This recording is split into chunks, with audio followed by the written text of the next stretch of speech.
Bienvenue dans l'Essentiel numérique, votre série spéciale municipale 2026. À quelques mois des élections, je suis sûre que vous êtes en train de peaufiner votre programme de campagne. Vous avez des idées, des projets, une vision pour votre ville.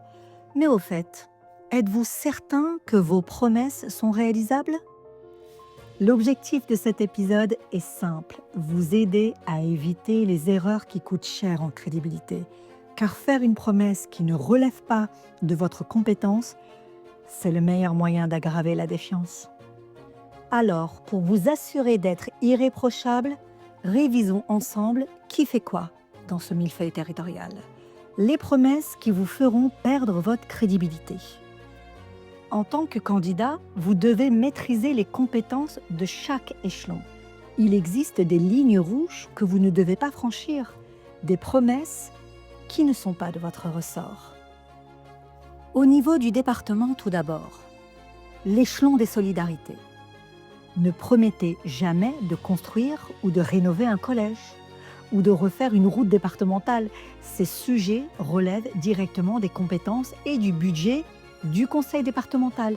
De même, l'aide sociale, la gestion du handicap ou la protection de l'enfance.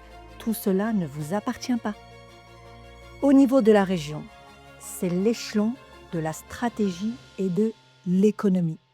Ne vous engagez pas sur la rénovation d'un lycée ou sur la création d'un TER. C'est la région qui a la responsabilité et les leviers d'action pour le développement économique du territoire, la formation professionnelle et les transports régionaux.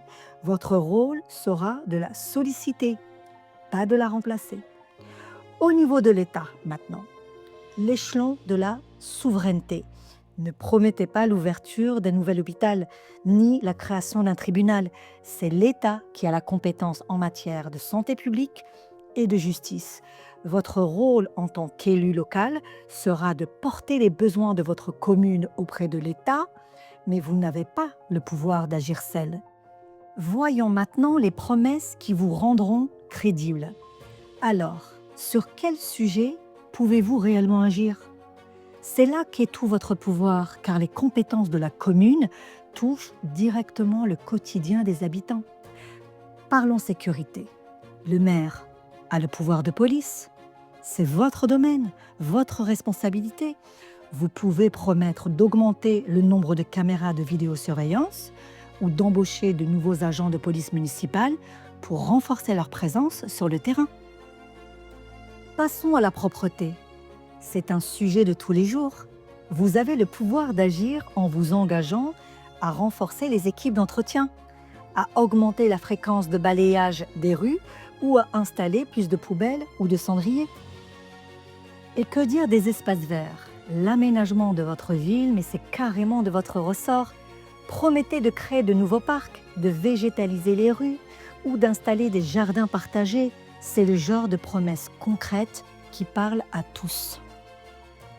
Concernant l'éducation et la jeunesse, là aussi, vous avez une responsabilité directe.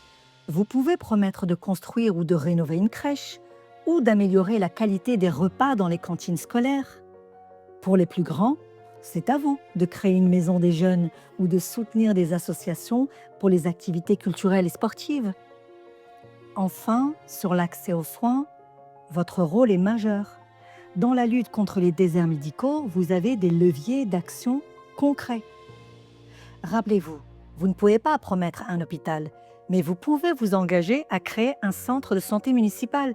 C'est un sujet très préoccupant pour lequel, par exemple, le sénateur du Tarn pour qui je travaille, M. Philippe Folliot, se bat sans relâche. C'est aussi à vous d'attirer de nouveaux médecins dans votre ville en leur proposant des locaux à prix réduit ou en les aidant à s'installer. Attention à l'échelon de l'intercommunalité, c'est là que réside souvent la plus grande confusion pour un candidat. Mais la logique est simple. L'intercommunalité, c'est le regroupement de plusieurs communes qui décident de s'unir pour gérer en commun des services publics. Mais alors pourquoi font-elles ça? Principalement pour des raisons d'efficacité et d'économie. En mettant leurs moyens en commun, elles peuvent réaliser des projets plus importants ou gérer des services qui coûteraient trop cher à une seule petite commune. C'est le principe du « tous ensemble, on est plus fort ». Donc, ça risque d'avoir une conséquence directe sur votre programme, car une fois que la commune a transféré une compétence à l'intercommunalité, que ce soit une communauté de communes ou une communauté d'agglomération, elle ne peut plus agir seule. Donc, ne promettez pas seul la gestion de l'eau ou de l'assainissement. Ne promettez pas non plus seul de grands projets de développement économique. Ne promettez pas de lancer la collecte des ordures ménagères sur de nouvelles fréquences. Ces décisions dépendent des élus de l'intercommunalité et non du seul conseil municipal. Votre rôle en tant que futur élu sera d'y siéger et d'y porter la voix de votre commune. Ne faites pas une promesse à un niveau qui n'est pas le vôtre. Vous, par contre, vous devez vous saisir de toutes les subtilités de ce millefeuille territorial, de les comprendre pour pouvoir ensuite les rendre accessibles et clairs à chaque citoyen que vous rencontrez. Impossible de clore cet épisode sans évoquer le nerf de la guerre, les finances de la ville. Le millefeuille territorial est une première raison de ne pas tenir une promesse. Mais l'état des finances de la ville est la deuxième et la plus cruciale. Une promesse peut très bien relever de la compétence communale, mais si la ville est lourdement endettée, elle est tout aussi impossible à tenir. Donc oui, les finances de la ville, c'est le nerf de la guerre de toutes les actions politiques, et quel que soit l'échelon. Vous ne pouvez pas vous engager dans une campagne avec une phobie administrative. Pour bien comprendre, c'est comme votre propre budget à la maison. Tout d'abord, le budget primitif. C'est votre budget prévisionnel pour l'année. Et le compte administratif, c'est le bilan de tout ce que vous avez réellement dépensé. Vous n'avez pas besoin d'être un expert comptable, mais vous devez être capable de lire ces documents et de les comprendre. Pour équilibrer, la commune a 3 sources de recettes principales. Les dotations de l'État, la fiscalité locale, que vous décidez, et l'emprunt, qui, sachez-le, ne peut servir qu'à financer des investissements.